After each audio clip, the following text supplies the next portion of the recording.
이제 몇 주 동안 멈췄던 사무엘상을 오늘 또 한번 좀 살펴보고자 합니다. 종려주일 관련돼서 말씀을 따로 할까 하다가 이 사무엘상 본문과 또 종려주일에 담겨진 그 메시지가 연결이 되어서 함께 좀 보고자 합니다. 하나님께서는 하나님의 꿈이 있으셨는데 죄로 인해서 하나님의 모든 계획이 다 망가진 것 같은 이 세상 가운데 그래도 하나님은 여전히 하나님의 계획들을 하나하나 준비해 가셨어요. 그 꿈 중에 하나가 뭐냐 하면 바로 하나님의 나라를 이 땅에 다시 실현시키고, 그리고 사무엘상 그 2장 30절에 있는 하나님께서 갖고 계신 통치 원리를 따라서 하나님을 존중하는 사람들이 하나님의 마음을 알아가며 그 마음을 따라가도록, 그런 사람들이 점점 이 세상을 채워가는 것이 하나님의 꿈이셨습니다. 그래서 이 하나님의 마음을 드러내시기 위해서 사무엘상을 보면 계속 비교하시죠. 초반부에는 엘리 대제사장과 한없이 어리지만 그 사무엘이 서로 비교되면서 하나님께서는 결국 나를 존중하는 자를 내가 존중하겠다고 하셨던 약속을 사무엘을 통해서 펼치시고, 그리고 지금 우리가 보고 있는 그 상황에서는 사울 왕은 하나님을 업신여기는 일 때문에 하나님께서 내리시고, 하나님을 존중했던 다윗은 사람에게는 참 외로웠던 사람인 것 같아요.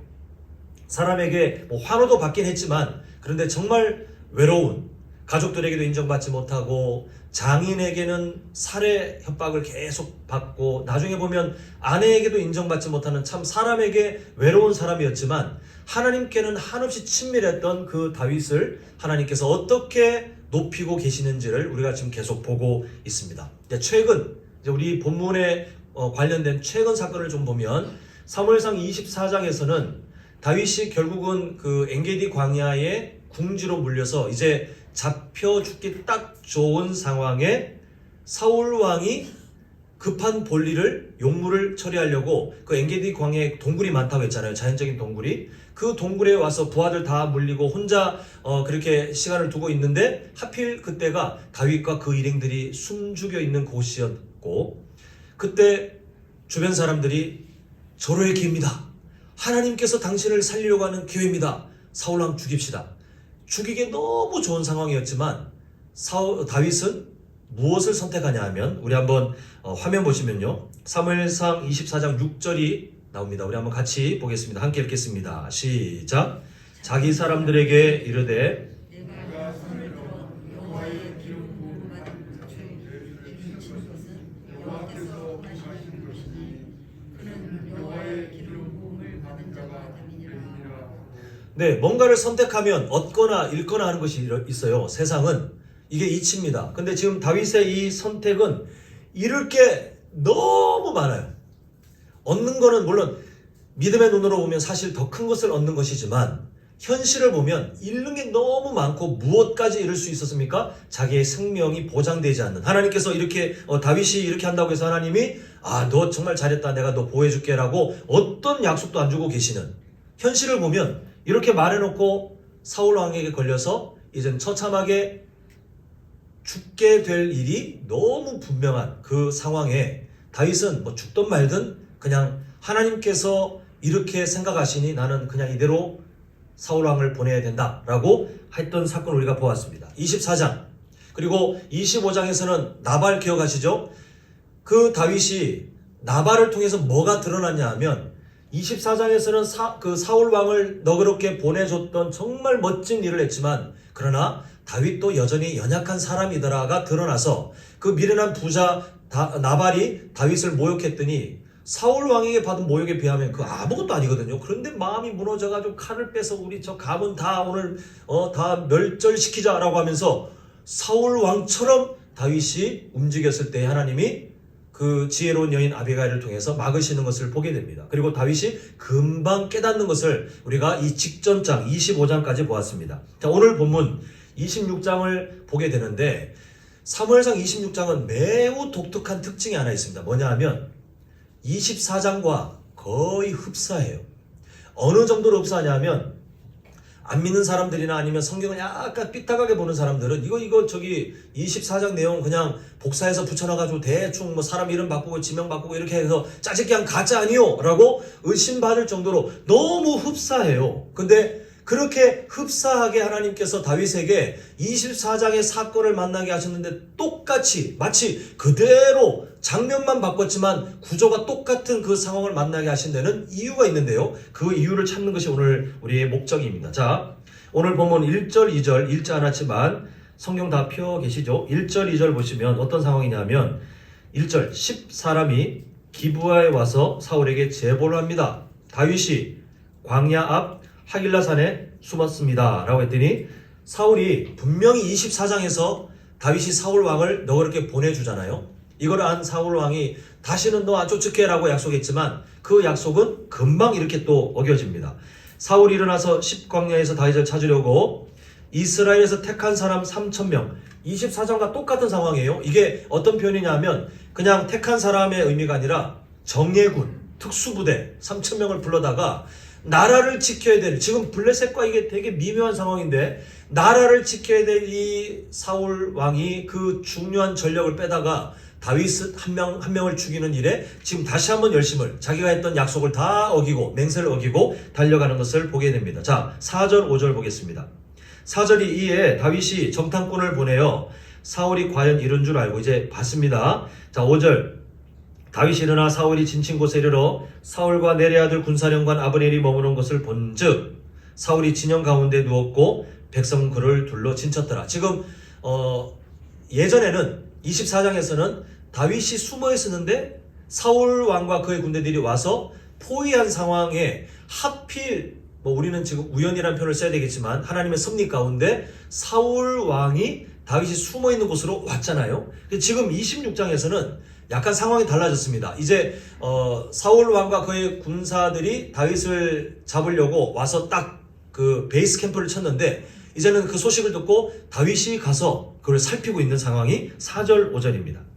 자, 12절을 보겠습니다. 지금 12절 보면 다윗이 사울의 머리 곁에서 창과 물병을 가지고, 이제 자세한 내용은 이따 보겠지만요, 창과 물병을 가지고 떠나가되, 지금 사울 왕이 잠을 자고 있는 곳은 진영의 가장 안전한 곳이고 다른 군사들이 지키고 있는 상황인데 이 다윗과 그의 일행들이 가가지고 사울 왕의 물건을 몰래 가지고 오는 것을 통해 자기가 다녀갔다는 증거를 남기고 있는 게 12절입니다. 근데 야, 다윗 기술 좋네. 그 3,000명의 특수부대원들이 있는 상황 가운데 어떻게 사울 왕의 침소까지 들어가서 들키지도 않고 가가지고 그걸 가져왔지? 라고 보겠지만 다윗이 대단한 능력자가 아니라 하나님의 개입이 12절에 나타납니다. 중간에 보면 그 이유는 다윗이 타고나기를 사람들 눈에 띄지 않을 엄청난 재능이 있었더라라고 되어 있지 않고 뭐라고 되어 있습니까? 여호와께서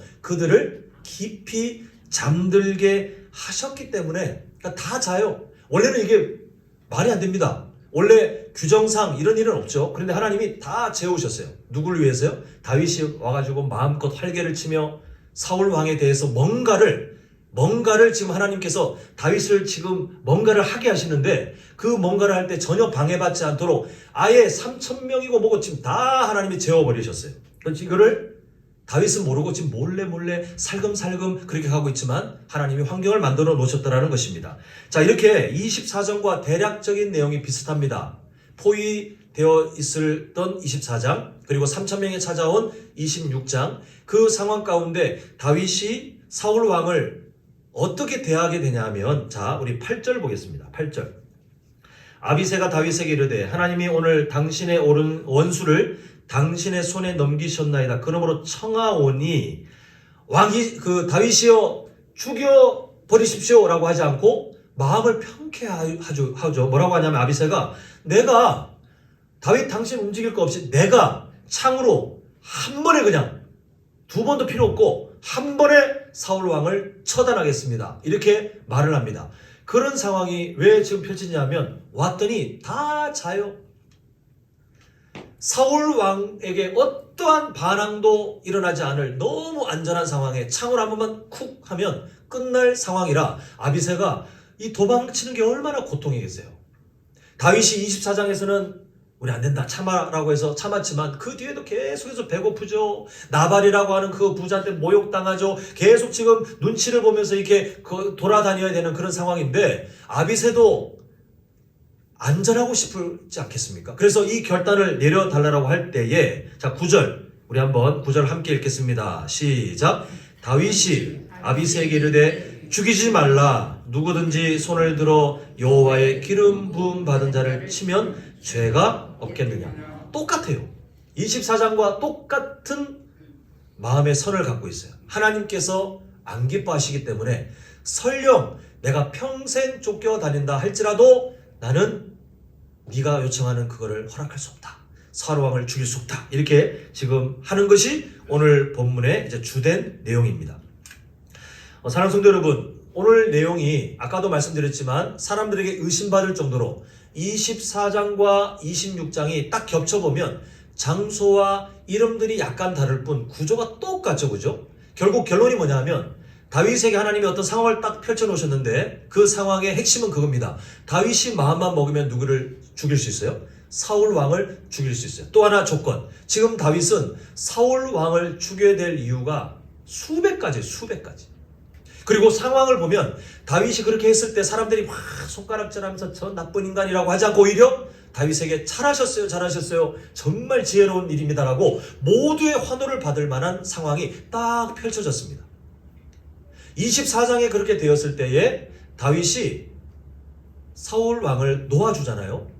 너무나도 대단한 일이라고 그리고 우리가 보았습니다. 근데 하나님은 왜 굳이 26장에 와서 다시 또 사울 왕을 만나서 똑같은 상황 가운데 다윗이 사울 왕을 죽여야 될 이유가 주변 그 환경을 보니까 명분이 수백 가지인데 너무나도 쉽게 사울 왕을 죽일 수 있는 환경을 왜 만나게 하셨는가? 중요한 이유가 있는데요. 우리 다시 24장을 좀 봐야 되겠습니다. 화면을 보시면 자 4절 자 빨간 글씨를 잘 보셔야 됩니다. 다윗이 이제 사울 왕을 죽이기 딱 좋은 이제 지금 24장이에요. 엔게디 광야 동굴입니다. 사울 왕이 지금 그 볼일을 보고 있는 때 다윗이 가가지고 뭘 하냐면 사울의 겉옷자락을 가만히 뱉다라고 하고 있습니다. 지금 이게 뭘 의미하냐면 우리가 보기엔 별것 아니잖아요. 26장에서는 지금 그러지 않았는데 사울 왕이 있을 때에 다윗이 지금 사울의 옷자락을 칼로 싹 베고 이걸 증거로 나중에 사울 왕이 다윗이 나를 죽일 수 있었지만 안 죽였네. 이걸 깨닫고는 한 약속이 나 이제 너 안 쫓을게. 너 정말 대단하다. 이런 장면이 이제 연출되고 있는데 바로 그 시작이에요. 사울이 겉옷자락을 가만히 베었다는 겁니다. 근데 이게 별것 아닌 것 같지만 이게 왜 문제인 것처럼 성경에 드러나냐 하면 겉으로 보기에는 그게 뭐 대단해요? 라고 할지 몰라도 하나님은 중심을 보시잖아요. 다윗이 그 순간에 아주 짧은 순간이지만 사울 왕을 정말 죽여버려? 라고 생각했던 것 같아요. 성경에 자세히는 드러나지 않습니다. 정보가 많이 없어요. 그런데 이 행동이 분명히 다윗의 그 마음이 실려 있었던 행동입니다. 그 이유가 5절에 나옵니다. 자, 5절 보면요. 이렇게 한 후에 사울의 옷자락을 벤 것 때문에 다윗이 어떤 반응을 보입니까? 마음에 찔렸다고 했어요. 그 아까운 옷을 망가뜨린 내가 아니라 왜 찔렸냐면 지금 사울 왕에 대해서 분명히 죽이면 안 된다라고 하긴 했지만 다윗이 정말 더 괴롭잖아요. 주변에 다윗을 따르는 사람보다 사실 다윗이 더 사울 왕이 밉지 않겠습니까? 더 사울 왕에게 대한 감정이 많이 있지 않겠습니까? 하나님의 말씀 때문에 기름 부음 받은 사람을 죽이면 그거 안 된다. 하나님이 안 기뻐하신다라고 하긴 했지만 마음의 그 순간 이 마음이 왜 우리가 현실처럼 보이냐면 24장 다음 장인 25장에 다윗이 뭔 짓을 했습니까? 나발이 한 그 말 몇 마디에 막 분노가 일어나가지고 가문을 다 죽이자. 이게 너무 과도한 일이거든요. 그 정도로 다윗도 연약한 삶이었어요. 그 연약한 모습이 있었기 때문에 사울 왕을 죽여버릴까 했던 그 마음을 갖고 있었고 정말 죽이고 싶었던 게 막 이게 진짜 실현 직전에 그래도 아니야 참아야지 이렇게 되었던 거예요. 우리가 보기엔 대단했지만 다윗은 스스로 알았습니다. 그래서 마음에 찔림이 있었어요. 내가 사울 왕을 죽이고 싶은 마음을 내가 어떻게 표현할까? 내가 그래 이 옷을 베가지고 이거라도 깨달아서 저 인간 좀 정신 차리게 해야지. 그 마음이, 그 폭력적인 마음이 드러났다는 것을 본인이 알았어요. 그래서 마음에 찔림이 있었습니다. 하나님께서 이걸 어떻게 받으시냐면, 하나님께서는 지금 24장의 그 사건만 봐도 우리는 야 진짜 대단하다 다윗, 나 같으면 죽였을 텐데 어떻게 살려보내지? 어떻게 그 고난을 계속해서 선택하지라고 했지만 하나님께서는 아직 안 되겠다 싶으셨던 것 같아요. 그래서 25장 다음 장에 가서 다윗의 진짜 속마음이 얼마나 연약한 상태인지를 드러내신 다음에 다시 2차 테스트를 하고 있는 게 바로 26장 오늘 본문의 내용입니다. 그래서 24장에서는 폭력적인 방법으로 칼을 사용해서 흔적을 남겼지만 26장에 와보면 다윗이 마음에 찔리는 것도 없고 전혀 이제는 어떤 양심의 거리낌 없이 사울 왕에게 물건만 가져감을 통해서 우리 왔다 갑니다. 당신의 생명을 빼앗을 수 있는 자유가 있었지만 우리는 그렇게 하지 않고 그냥 물건만 가져감을 통해서 당신에게 이 증거를 드러냅니다 라고 지금 드러내고 있는 게 바로 26장의 내용이에요. 하나님께서는 결국 무엇을 말씀하고 계시냐면, 야 그거 너 내 마음 아니야. 내가 너한테 가르치고자 하는 그 성품 아니야. 24장에서 분명히 사울 왕을 보내준 건 맞지만 너 마음으로 걔 이미 찔렀잖아. 너 마음으로 이미 걔 죽였잖아. 근데 그거 나의 마음 아니야. 다윗이 어떤 사람입니까? 뒤에 보면 연약한 점이 한두 개가 아니에요. 그런데 그 삶의 방향이 무엇으로 드러나냐 하면 하나님께서 갖고 계신 꿈, 이 세상이 죄로 가득하여 하나님의 모습을 다 잃어버린 세상 가운데 하나님께서는 다윗을 통해서 누구를 예표하냐면 예수님을 예표해요. 예수님이 오는 그 왕조를 다윗을 통해서 계속해서 예비하시는 것을 보게 됩니다. 그런 사람이 마음에 다른 사람을 확 죽여버려? 이런 마음을 갖고 살아가는 것을 하나님께서는 허락하지 않으셨어요. 그래서 그 마음, 별것 아닌 것 같지만 그 작은 마음 때문에 하나님의 마음을 나중에 잃어버리고 악한 삶이 될 것이 뻔하기 때문에 하나님께서는 똑같은 상황, 마치 기출문제로 따지면 약간 숫자만 바뀌었지 수학으로 따지면 똑같아. 그냥 그 문제를 봤으면 아, 내가 배웠던 거래? 하고 다시 풀 수 있는 똑같은 기출문제를 내서 다윗 이번에 너 마음까지, 겉모습으로는 네가 잘했지만 이제는 너의 속마음까지 내 마음을 따라와 볼래? 하나님께서 26장의 상황을 펼치셨고, 그래서 사람들 다 재우셨고, 진짜 다윗이 마음만 먹으면 사울 왕에게서 고통받는 그 모든 게 사라질 수 있는 그 절호의 기회가 왔지만 이제는 마음까지도 겉모습까지도 하나님을 존중하기 때문에 나 그렇게 하면 안 돼 라고 선을 다 긋고는 폭력적인 방법을 취하지 않고 이제 뒤로 떠나가는 것을 우리가 보게 됩니다.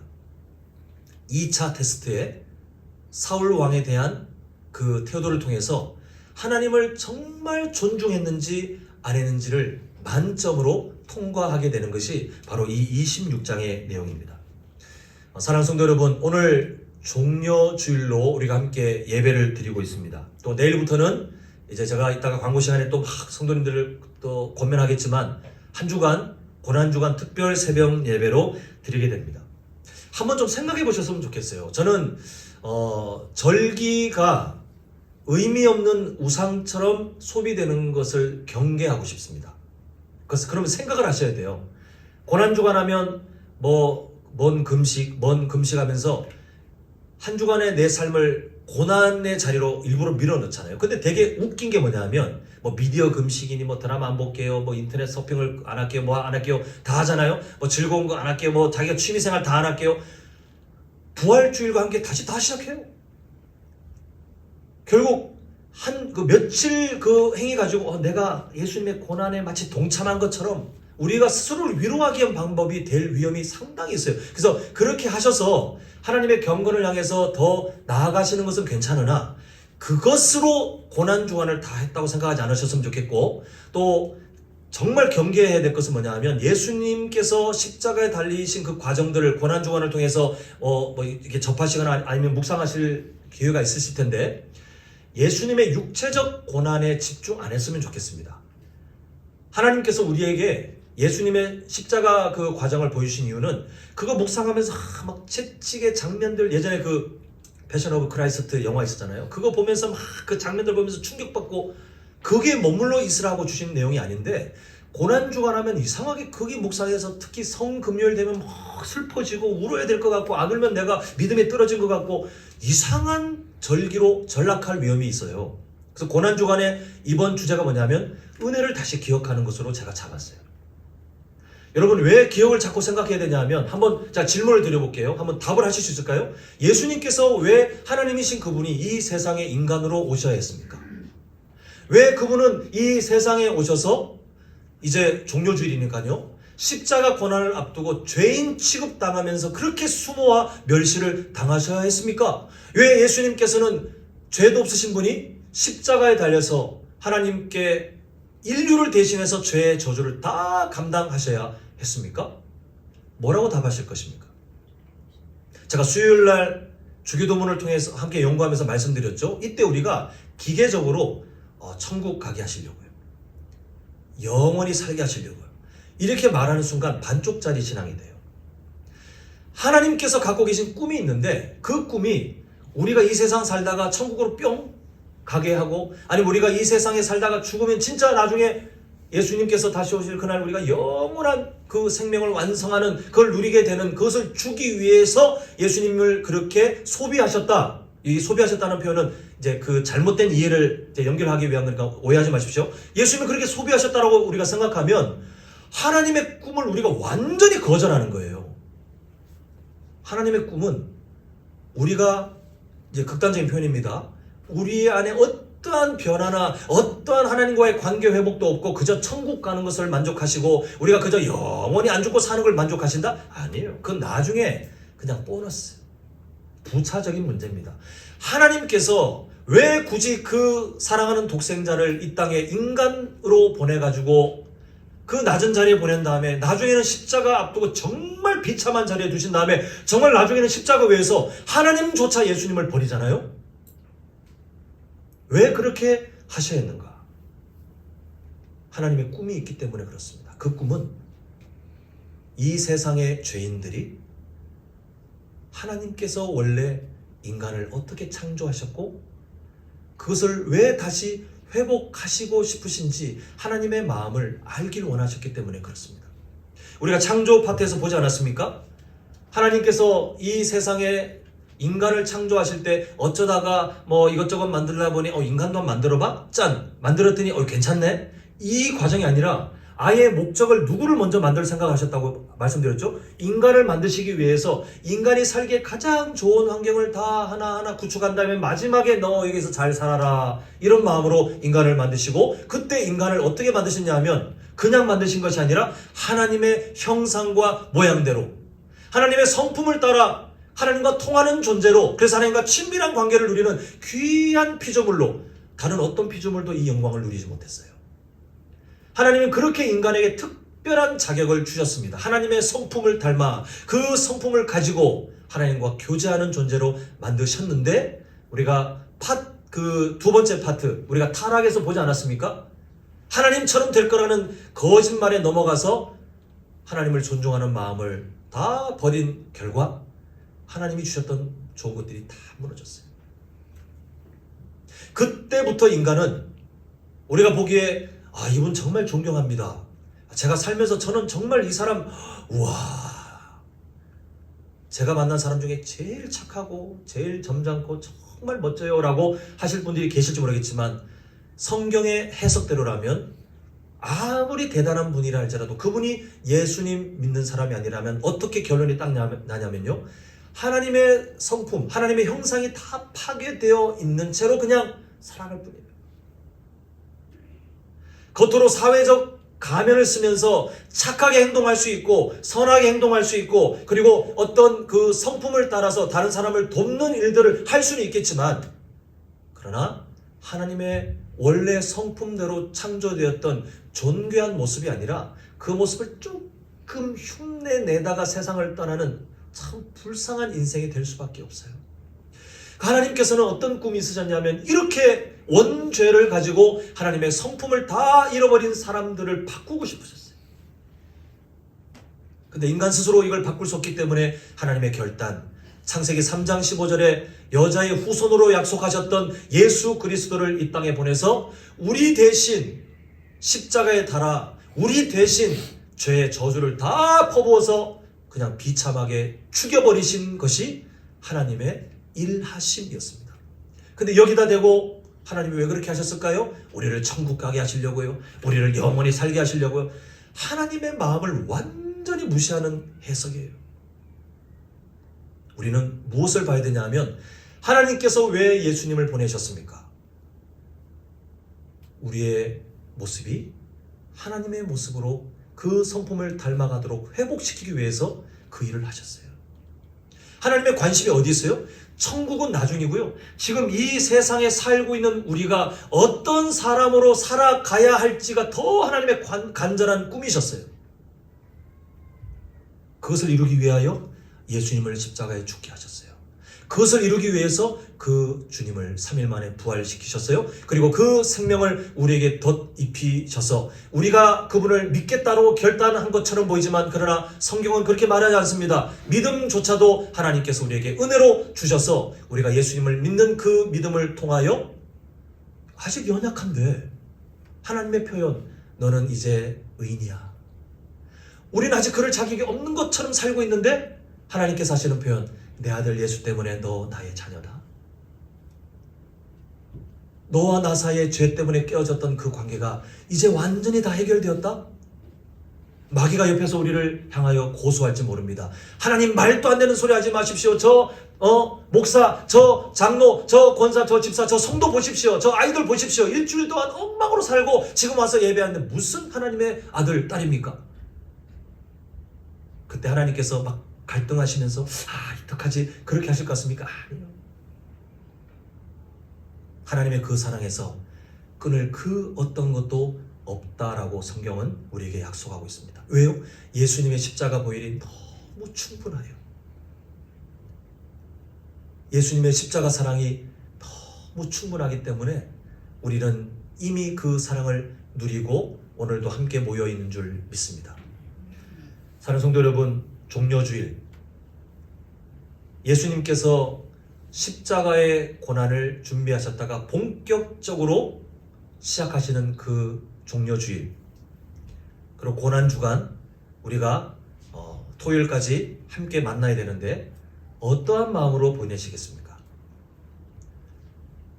하나님께서 우리에 대해서 내가 너를 내 아들 예수의 성품으로 변화시키고 싶어, 그 간절한 꿈을 이루기 위해서 그 아들을 죽이셨는데 우리는 전혀 관심 없이 그저 겉으로 드러나는 어떤 고난, 예수님께서 뭐 채찍을 맞았네, 못이 박혔네, 막 그런 상상을 하면서 그것으로 충분히 고난주간을 다 보냈다고 착각하는 인생이 되시겠습니까? 아니면 매일마다 우리가 누리고 있는 그 구원의 은혜를 다시 한번 확인함을 통하여 다시 한번 하나님의 꿈을 따라 예수님의 성품을 향하여 더 힘있게 자라가겠노라 결단하는 한 주를 보내시겠습니까? 저는 성도님들이 후자의 삶을 사셨으면 좋겠어요. 그래서 구원의 은혜가 그냥 개념적으로 나 나중에 천국 간다는데, 나 나중에 영원히 산다는데, 이거를 보너스로 보시고, 이 세상에서 이미 나를 의인으로 살게 하셨고 이미 하나님의 자녀로 살게 하셨고 나는 연약하지만 내 안에 성령 하나님을 보내주셔서 예수 그리스도의 그 장성한 분량에 이를 때까지 나를 도우시며 나를 인도하시도록 하시는 그 하나님의 사랑이 무엇으로 확정되셨습니까? 예수님의 십자가 사랑으로 확정되었다는 것을 깨닫는 일주일이 이번 일주일이 되었으면 좋겠습니다. 아멘이신가요? 아멘. 우리 모두가 그 마음으로 고난주간 특별 새벽 예배를 준비하셨으면 좋겠어요. 또 오늘 안나마을 헌신 예배인데 우리나라 다른 나라도 그런 연약함이 있겠지만 우리나라가 특히 그런 연약함이 있잖아요. 여성에 대한 태도. 예전에 우리 지금 우리 학생들 입장으로 보면 할머님들이잖아요. 우리 학생들이 지금 경험하는 것도 아직 해결되지 못한 부분들이 있지만 우리 안나마을 성도님들이 살아왔던 시대는 참 모질고 때로는 인간 취급을 잘 받지 못했을 수도 있는 그런 아픔의 역사들을 쭉 살아오시면서도 한 가정의 아내로, 어머니로 정말 열심히 헌신하며 믿음 생활하신 분들이 우리 안나마을 성도님들의 삶이더라고요. 우리 안나마을 성도님들 오늘 헌신 예배입니다. 오늘 본문을 통해서 함께 좀 권면하고 축복하고 싶은 것이 뭐냐면요.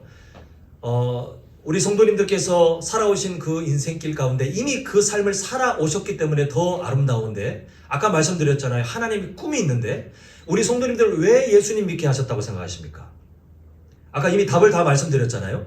예수님 믿게 하신 이유는 우리 성도님들께서 이 한국 사회에서 때로는 억압받고 때로는 존중받지 못하고 때로는 그냥 도구처럼 소비되어 왔거나 아니면 이 세상을 살아오면서 때로는 사람들이 보기에 아유 어떻게 그런 삶을 사셨어요? 라고 할 정도로 상처받은 삶을 살아오실 수는 있으나, 그러나 그런 환경 속에서도 예수님의 성품을 완성하여 오늘 본문 24장의 다윗보다 26장의 다윗이 더 예수님 모습을 닮아 성장했고 하나님이 너무 기뻐하신 것을 보게 되는데요. 그걸 바라시는 거예요. 그걸 이루기 위해서 우리 성도님들에게 예수님 믿을 수 있는 믿음 주셨고, 지금 직분도 허락하셨고, 오늘도 함께 우리가 신앙생활하며 믿음의 동력자들을 만나 서로가 서로의 삶을 돌아보며 살아갈 수 있도록 생명과 건강을 아직 주시는 줄 믿습니다. 우리 안나마을 성도님들, 주님께서 부르시는 그날까지 이 사명을 마음에 꼭 새기셔서, 그래 예수님이 나를 위해 이 땅에 오신 이유는 파괴되었던 하나님의 형상, 그 하나님의 성품을 다시 닮아가고 회복하기 위해서 오셨구나. 그래서 나를 하나님의 자녀로 삼으시고 나를 이 땅의 의인으로 살아가며 그를 배우도록 하셨구나. 이 일들을 꼭 기억하셔서 정말 바랍니다. 우리 교회에 여러 마을들이 있는데 안나 마을을 볼 때 사람들이 야 저기 진짜 분위기 좋아. 와 저기 서로를 위해서 격려하고 칭찬하고 서로 돕고 마치 예수님 성품이 모일 때마다 나타난다지? 라고 모두가 도전받고 모두가 함께 격려하고 모두가 그것을 기억할 수 있는 그런 안나 마을로 살아가실 수 있기를 간절히 소망합니다.